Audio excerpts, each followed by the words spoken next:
Monggo Pak. Saya punya jambu alas.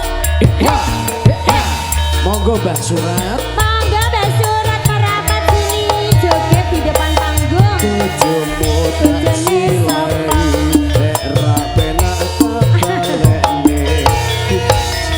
Kelingan marang esme.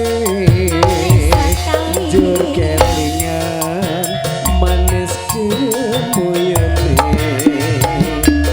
Tresno lan kasih kasih sayangi.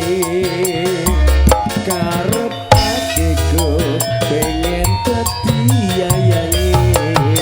Sayangi ya Mas.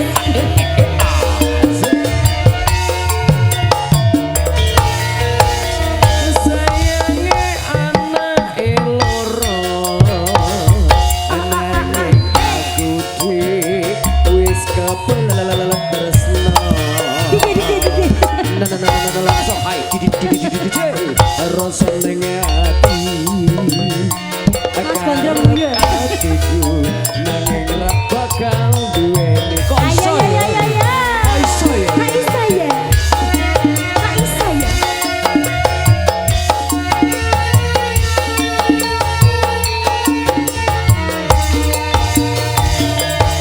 Jambu alas kulite ijo sing pakai kesematane ijo. Ya Nek ro Allah. duit ada gula ada semut durung rondo aja direbut. Kosek sabar.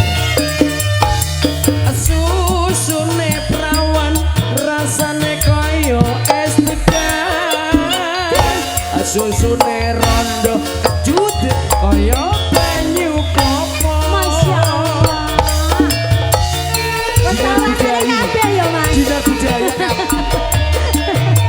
Suka-suka. Hei, sumpah neng batin, yen kula suka dikawin. Tekad neng ati, ora bakal luru ganti yen ra kepothok Mas Wawan. jambu alas manis rasane. Manis rasane. Jelas sing penting rak servise. Enak. Sayange anake loro, nanging aku dhewe wis kebelet tresno. Langsung hai rasa ning ati. Mbak Yuni. Karep atiku nanging ra bakal duweni. Ngibengan di miring-miring ya.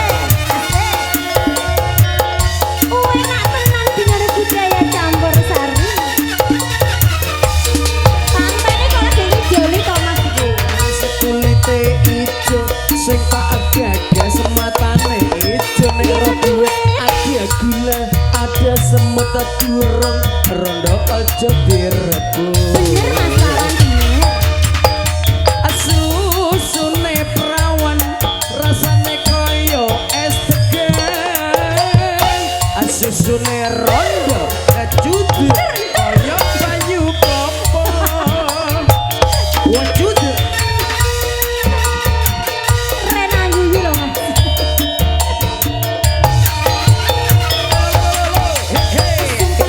Sumpah neng batin, yen kula suka dikawin. Tekad neng ati, ora bakal luru ganti. manis rasane. Rasane. Gelas tak enteni randane. Sayange anake loro, nanging aku dhewe wis kebelet tresno. Langsung hai rasa ning ati.